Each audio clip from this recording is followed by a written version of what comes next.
What do you think is something that today seems to be relatively straightforward to build that could blow up like a MailChimp in the future? Well, I think that the video, I don't think they're relatively easy to build. I think I don't know of many opportunities like that anymore. There aren't any that I think of where I'm like, oh, that would definitely be an easier one. But Zoom and Loom, coincidence they rhyme, but those are both video platforms that are finding. So Zoom is gonna. I'm a fan and a power user, and I'm a believer. Loom is a little earlier and still kind of a VC funded thing, but it isn't weird. It wouldn't be strange to me if the video voicemail that we do through Zoom through tools like Loom as becomes just a dominant format in the future, where instead of typing so much, we're kind of like just hitting record and making our message, and that goes out. I mean, it's just that's one I think that will become even more relevant every day for the next 5 years. Yeah, I agree. I've been using Loom. I've been using Cloud App, which I think they're both direct competitors, but I've been seeing myself doing that more and more.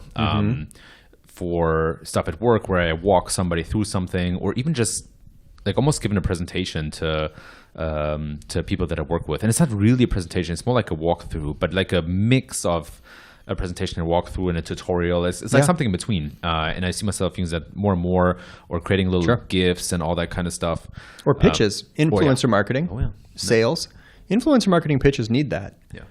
Like the other day we have a conference. I was reaching out to Jay Baer, amazing speaker. I've always wanted him. Jay, would you be the opening keynote for our conference? I'm not going to type that. It's an important message. Yeah. So I made it as a Loom video, which he's done for me. I've seen him use the tool, and asked Jay, made my case, did it with body language and tone of voice in my face, and it looks sincere and legit, and he accepted. So I can't say that it's because of Loom, but when the stakes are high, don't use text. Upgrade to video.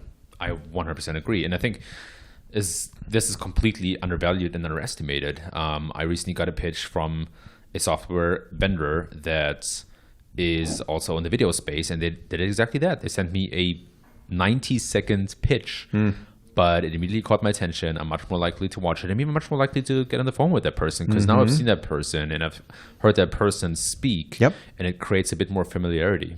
Yeah. It's text is weak. Yeah. I'm a writer. I love text, but text is weak. Yeah.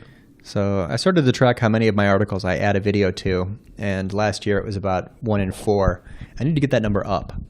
So anything that you're making that is the least bit complex to explain, which is where we all should be when we create content. Don't create short, simple answers. Answer tough questions. Right now the video feels like a supplement to the long form article. That might flip. 4 or 5 years from now, the long form article, maybe that's going to be the supplement to the video, which will be the primary format, which people tend to expect when they land on a blog. We're going that way.